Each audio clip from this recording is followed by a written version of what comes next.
Jornal Cultura. Apoio Vital Engenharia Ambiental.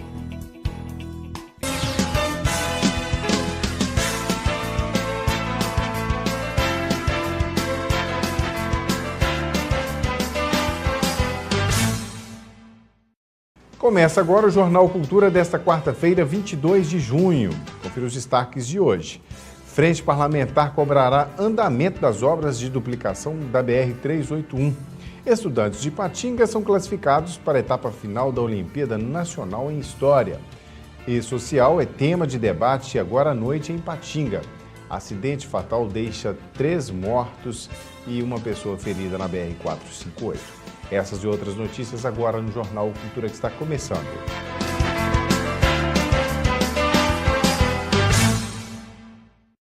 Boa noite. Uma audiência pública realizada na tarde desta terça-feira na Assembleia Legislativa de Minas Gerais discutiu sobre as obras de duplicação e melhoria da BR-381 entre Belo Horizonte e Governador Valadares. Deputados questionaram a suspensão e lentidão do serviço em alguns trechos. Os parlamentares devem ir em breve a Brasília cobrar o andamento das obras. O coordenador-geral do movimento Nova 381, Luciano Araújo, participou ontem da audiência em Belo Horizonte. Segundo ele, somente entre o trecho de Caeté e Barão de Cocais, por exemplo, serão necessários cerca de 170 milhões de reais para o asfaltamento da rodovia, além das obras de conclusão de um viaduto. Esse recurso será cobrado em Brasília pelos parlamentares. O grande encaminhamento que saímos de lá ontem é com a criação de uma frente parlamentar de toda a bancada mineira no Congresso, junto com os deputados estaduais e federais, para que possam ter uma audiência agora com o ministro dos Transportes, com o presidente Temer, e o grande foco é: precisamos de suplementação de verba para a continuidade dos trechos que estão em obra hoje na 381, principalmente o trecho 7, que pega ali do trevo de Barão de Cocais até Caetés. Hoje, o viaduto ali próximo de Caetés é que está em atividade, está em obras, mas nós precisamos que os 20 quilômetros, que está já todo prontinho, com terraplanagem pronta, que seja asfaltado. Para isso, precisa que tenha uma suplementação de verba para aplicação e que essas obras sejam retomadas dentro do que nós precisamos que seja feito agora. Já quanto às obras no trecho da rodovia que corta o Vale do Aço, Luciano explicou que uma nova licitação deverá ser realizada, em razão da falta de cumprimento de trabalho pela empresa que era responsável pelo serviço. Nós temos aí, nesses trechos 1 e 2, que o 1 pega de Belo Oriente a Valadares, o 2 de Jaguaraçu a Belo Oriente, passando pelo Vale do Aço. A construtora Isolux, que estava fazendo essas obras, infelizmente ela entrou em recuperação judicial dia 18 de janeiro desse ano e não está tendo condições de tocar esse processo. E ontem foi definido uma penalização, uma multa de 15 milhões de reais para esse consórcio e mais a possibilidade de 5 anos sem contratação com o governo federal. Então, isso é muito ruim para nós, porque terá que ser feita uma nova licitação para esses trechos para que a gente retome essa obra como todos nós esperamos. E a comunidade também poderá participar diretamente na cobrança das obras de duplicação e melhoria da BR-381. Quando se fala em mobilização, em frente parlamentar e tudo mais, é necessário que haja uma grande mobilização social para que o governo entenda que a sociedade precisa dessa obra. Então nós temos hoje o movimento Nova 381, o site é www.nova381.org.br. Hoje nós temos lá 28 mil pessoas participando do movimento. É necessário que a sociedade entre lá, clique em participe e se inscreva para participar do movimento. O nosso foco é chegar a 100 mil participantes até dia 30 de julho. Com isso, dá subsídio para os deputados realmente formar essa frente e lutar por essa região, que é uma região extremamente importante para Minas Gerais e para o Brasil. Servidores da Polícia Civil de Minas Gerais permanecem em greve. A mobilização teve início na segunda-feira, dia 20, e abrange também as cidades do Vale do Aço e Colar Metropolitano. A informação de um dos representantes dos servidores da região é de que os serviços estão mantidos, mas em apenas 30%. A assessoria da Polícia Civil informou que, considerando a notificação sobre deflagração de greve pelos servidores, encaminhada no dia 16 de junho pelo Sindicato dos Servidores da Polícia Civil do Estado de Minas Gerais, a chefia da Polícia Civil aponta que é obrigatória a manutenção dos serviços essenciais. E você confere a seguir, abertas as inscrições para o curso sobre controle social do Sistema Único de Assistência Social. E confira também. E-Social é tema de debate agora à noite em Ipatinga.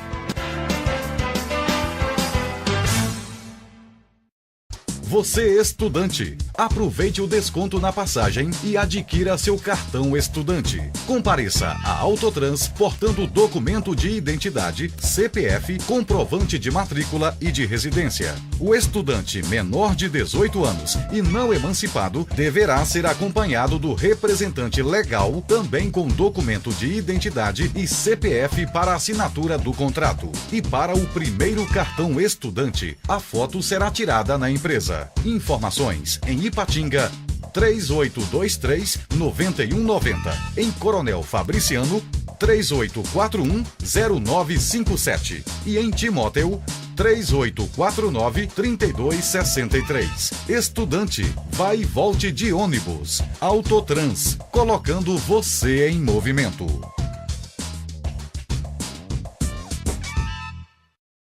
O Grupo Dijafer está no mercado há mais de 30 anos. Dijafer e DMG em Coronel Fabriciano e Aço Nobre e Corte Aço em Ipatinga. Materiais para construção civil, serralheria e indústria com produção própria de telhas galvanizadas e termoacústicas, além de chapas e barras redondas cortadas. O Grupo Dijafer conta com uma moderna máquina na produção de estribos e colunas com medidas personalizadas, dando mais agilidade e qualidade à sua obra. Com frota própria, o Grupo Dijafer faz a sua entrega na região do Vale do Aço e cidades adjacentes e ainda segue investindo na melhoria contínua dos seus processos de produção, venda e pós-venda, visando sempre a satisfação dos seus clientes e parceiros. Dijafer Ferro e Aço. Não apague o sorriso de quem cuida da nossa cidade. Nossos agentes ambientais pedem a sua colaboração. Descarte seringas, cacos de vidros, espetos de churrasco, pregos e latas de conservas com os devidos cuidados. Embale-os antes do descarte. A gente cuidando da nossa cidade sem acidentes. Coleta Segura, o seu jeito de cuidar dos agentes ambientais. Vital Engenharia Ambiental.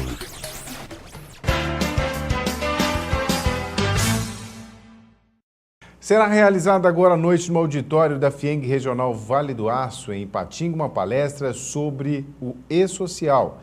Implementado pelo governo, o novo sistema visa o controle do cumprimento das obrigações trabalhistas e previdenciárias. O evento, que terá início daqui a pouco, faz parte da 6ª edição do projeto Rotas para o Futuro, que é desenvolvido pela FIENG e SEBRAE.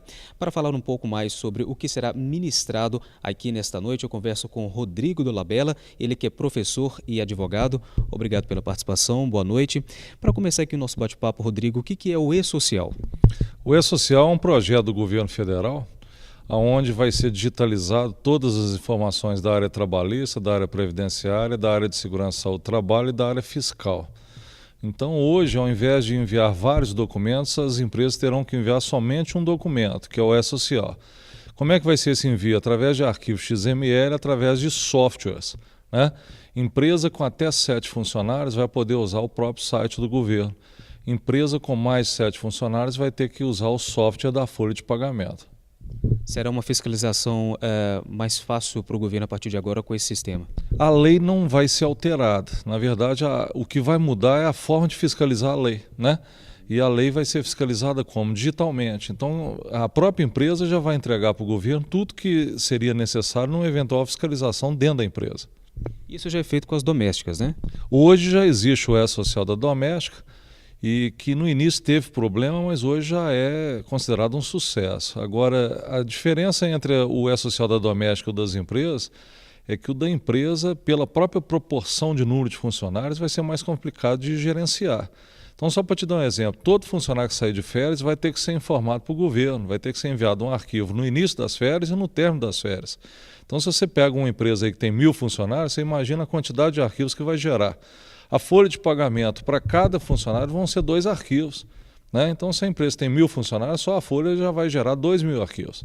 Agora, a partir de quando que o governo vai liberar esse sistema para esse controle? Na verdade, a previsão de entrada em vigor, setembro desse ano, para as empresas optantes pelo lucro real. São aquelas empresas que no ano de 2014 faturaram mais de 78 milhões de reais. Agora, há um boato muito forte que possa haver uma prorrogação, né? Exatamente por causa do momento político conturbado e também pelo próprio desespero dos empresários. Porque o grande problema do E-Social, na minha opinião, é que vai ter uma mudança cultural dentro das empresas. Os gestores vão ter que se adaptar à nova forma do governo de fiscalizar. Agora, os gestores que se não adaptarem, né, essa medida, haverá alguma penalidade? Como é que funciona isso? Para tudo que for considerado inconsistente dentro do sistema, vai gerar multa. Então, só para te dar uma noção, hoje tem muito gestor que fala, eu quero uma férias retroativa do meu funcionário, quero uma admissão retroativa. O E-Social não vai aceitar nada retroativo. Tudo que for retroativo vai gerar inconsistência. Tudo que gerar inconsistência vai gerar multa. Tanto que a previsão do governo é um aumento de 89 bilhões de reais de arrecadação, primeiro no combate à sonegação e no segundo na aplicação de multa. Rodrigo, hoje Ipatinga, mas há previsão de outras palestras para estar instruindo aí os gestores sobre essa medida? O projeto da FIENG hoje está em Ipatinga, amanhã em Valadares, na semana que vem em Juiz de Fora e na outra semana nós estaremos em Divinópolis e Belo Horizonte. Agora, Ipatinga já é a 8ª cidade que a gente está percorrendo dentro desse projeto. Muito obrigado pela participação. Está aí então o Rodrigo Dolabella com a palestra O E-Social, que será ministrada hoje aqui em Ipatinga. E confira agora a previsão do tempo para amanhã em todo o Vale do Aço.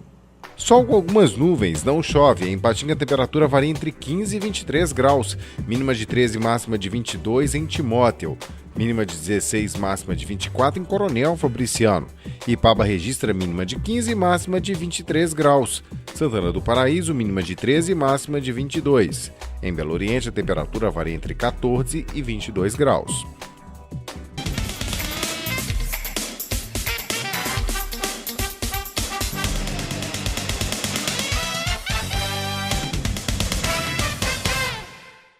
Boa noite. Na última terça-feira, o novo presidente da Usiminas, o engenheiro Sérgio Leite de Andrade, esteve presente em Ipatinga para uma agenda extensa que incluía reunião fechada com a prefeita de Ipatinga, com a Câmara de Vereadores e a Associação Comercial e Industrial de Ipatinga como ponto altos do dia.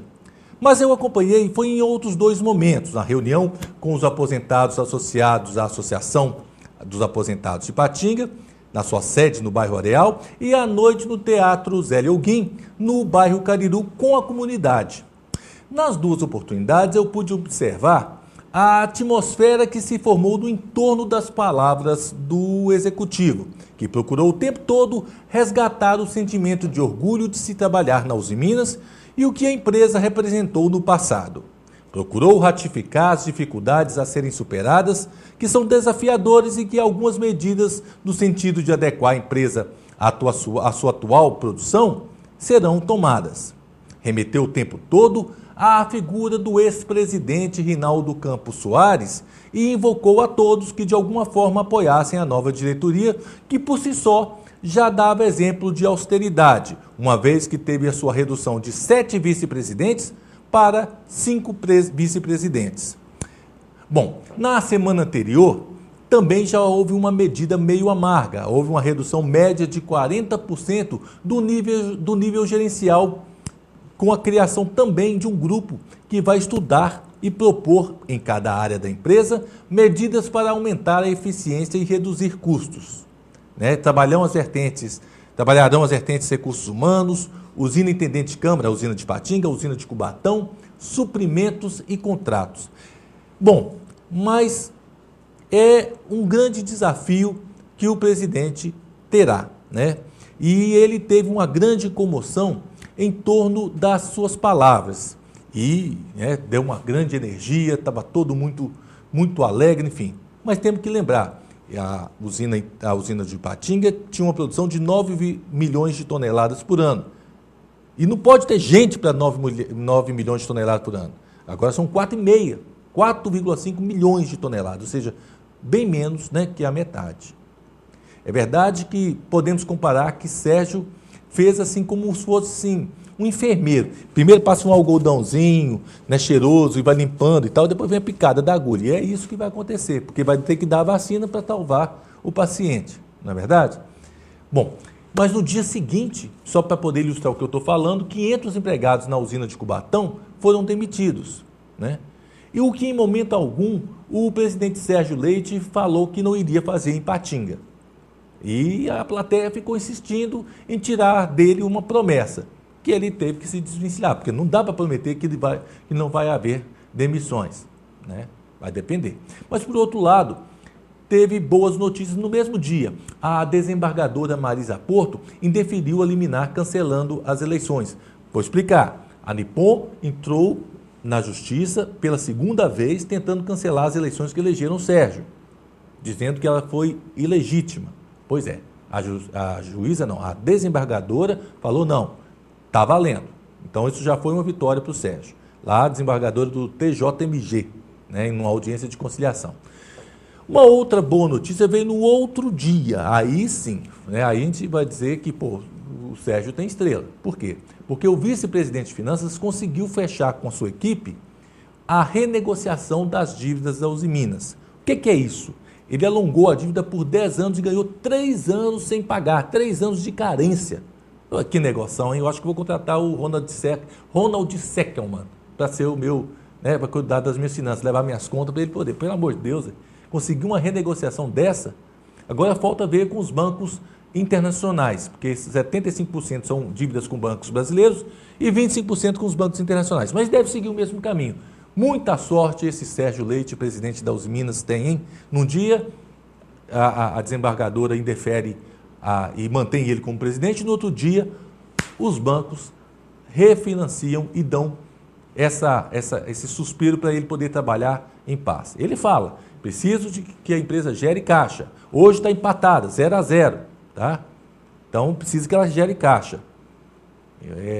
Está prometendo aí, de repente, ter 100 milhões por mês, 700 milhões até o final do ano. Senão vai ter que pegar mais dinheiro emprestado. Isso ele não quer. Porque, além disso, os japoneses e os argentinos e outros sócios vão colocar R$1 bilhão para poder melhorar as empresas, a empresa, enfim, dar caixa para que ela possa executar suas atividades com normalidade. Mas temos que dizer que o presidente Sérgio Leite é de sorte. Começou o mandato já com esse suspiro. Os bancos vão sair do encalço da Usiminas. Isso é muito bom. Agora é torcer para o país melhorar e demandar aço, né, gente? É o que precisa acontecer. Tem que demandar aço. A nossa dica de emprego de hoje vai para a vaga de hidrojatista. Pré-requisitos principais são possuir o primeiro grau completo e morar em Ipatinga. Mais informações no site proemprego.net ou no Cine Sindipa. E não perca, na próxima segunda-feira, Negócios Já, o primeiro talk show empresarial do leste de Minas Gerais. Venha se inspirar com as histórias dos nossos empreendedores. E na próxima segunda-feira, o entrevistado será a Oficina do Romero. Estaremos aqui com o Leonardo do Romero, filho do Romero, vai contar a história do pai, da família, como eles vieram aqui para Ipatinga. Não perca, vamos fazer uma bela homenagem ao Romero, falecido Romero, que muito ajudou no crescimento da nossa região. Não perca, Negócios Já, próxima segunda-feira, 8h30 da noite, na TV Cultura Vale do Aço.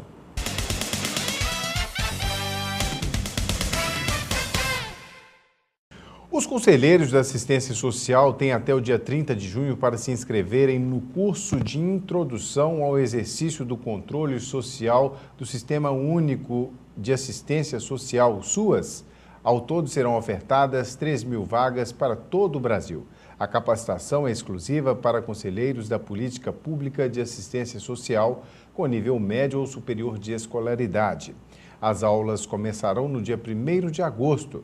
O curso acontecerá na modalidade à distância e visa a capacitação dos conselheiros para aperfeiçoar conhecimentos, habilidades e atitudes essenciais para o exercício do controle social do SUAS. Em instantes, você confere: estudantes de Ipatinga são classificados para a etapa final da Olimpíada Nacional em História.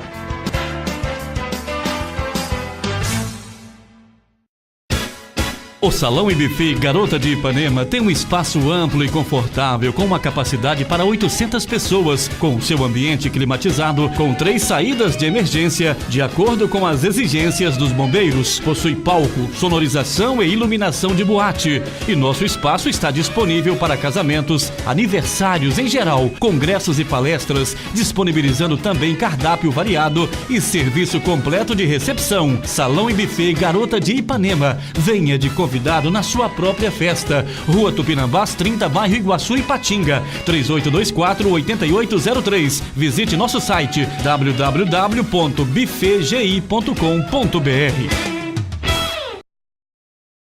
Eficiência na movimentação de cargas é na Buscar. Guindastes, guindalto, equipamentos de terraplanagem, plataformas elevatórias. Segurança máxima com sua carga. Buscar. Eficiência levando resultados. 38260540. Atendemos toda a região.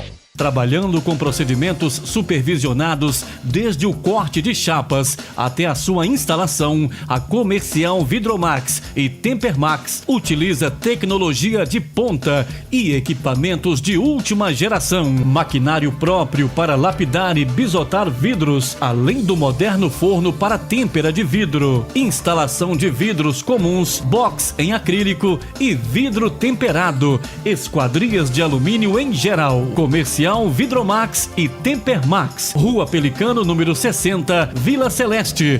Você tem uma nova opção para deixar seu carro na direção certa. A Ataíde Auto Center tem uma equipe altamente qualificada com 100% de garantia. Alinhamento, balanceamento, freio, motor, rastreador de diagnóstico, suspensão, troca de óleo e venda de pneus. Ataíde Auto Center, Avenida Celim José de Sales, 1409, Canaã. Telefone 3826-4259. Pelo WhatsApp 989270595.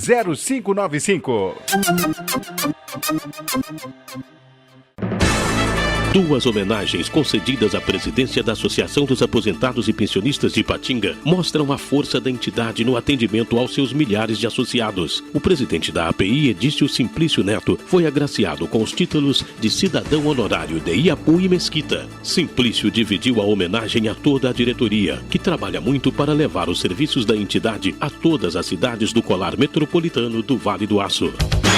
A API, 35 anos. De cuidar das pessoas, a gente entende. Em mais um ano, o município de Ipatinga será representado na etapa final da Olimpíada Nacional em História do Brasil, 2016.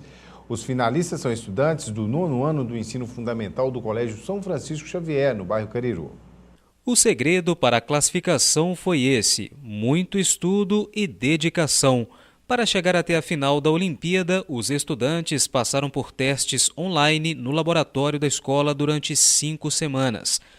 As respostas foram obtidas depois de muita pesquisa em livros, internet e ajuda dos professores. No Colégio São Francisco Xavier, em Ipatinga, foram 3 equipes selecionadas para a final, que será realizada nos dias 20 e 21 de agosto em Campinas, em São Paulo. Esse grupo, por exemplo, está bastante confiante. Por agora, nós não iniciamos o processo de estudo, mas nós iniciaremos e acredito eu que temos que fazer um estudo bem intenso. Para mim, é a melhor Olimpíada que o Brasil proporciona. Aí, o Tomás, que é o meu membro da equipe, ele é muito bom em história. E a Yara, ela é minha amiga e também muito boa. Aí eu falei assim, vou juntar com os dois e vamos fazer. Eu gosto muito de história, desde o 5º ano, assim, mais ou menos. Mas eu só participei dessa Olimpíada e da Olimpíada de Astronomia e Astronáutica. A Olimpíada Nacional em História do Brasil é realizada desde 2009. A iniciativa é do Departamento de História da Unicamp, Universidade Estadual de Campinas. Esse professor de História do Colégio São Francisco, que acompanha um dos grupos selecionados, fala da fase preparatória para a final da Olimpíada. A Olimpíada de História ela é uma Olimpíada que funciona de uma forma diferenciada de outras Olimpíadas que nós temos. Neste caso, a Olimpíada ela é participada através de equipes de 3 alunos com um professor que acompanha. E ao final, né, essas equipes elas vão passando por fases até chegar numa fase presencial que é em Campinas. Então nós temos 5 etapas virtuais pela internet e uma etapa presencial que é em Campinas. A gente tem uma preparação desde o início para participar da Olimpíada, que é uma preparação em equipe, não só dos alunos, mas também dos professores. Então cada equipe, apesar de ter um professor que acompanha especificamente, nós temos uma equipe de professores de História, que todos eles, né, se envolvem, né, são professores que trabalham com o 9º ano e com as turmas do ensino médio, também do 8º, dando assistência e dando assim suporte aos alunos, porque a Olimpíada faz parte dela a participação direta do professor. Então, desde o início tem essa equipe de professores que dá essa assessoria, essa assistência, não necessariamente à equipe a qual aquele professor está vinculado, mas a todas elas. Um acidente fatal deixou 3 mortos e uma pessoa ferida por volta das 18 horas de ontem na BR-458, nas proximidades da ponte sobre o Ribeirão Ipanema, saída do bairro Castelo para o aeroporto de Santana do Paraíso. Testemunhas disseram que o caminhão da empresa TGC descia sentido ao aeroporto quando, ao aproximar-se da ponte sobre o Ribeirão Ipanema, ao lado da estação de tratamento de esgoto da Copasa, um ônibus da Univale, da linha Ipatinga-Ipaba, reduziu a velocidade por causa de outro veículo à frente. O condutor do caminhão, para não bater na traseira do ônibus, jogou para a esquerda. Com isso, invadiu a contramão de direção e atingiu frontalmente um Ford Ka sedã, que trafegava sentido Ipatinga, e uma motocicleta. A motorista do Ford Ka morreu na hora, presa às ferragens, bem como também morreram 2 jovens que estavam na motocicleta. E o Jornal Cultura desta quarta-feira vai ficando por aqui. Para você uma boa noite e até amanhã.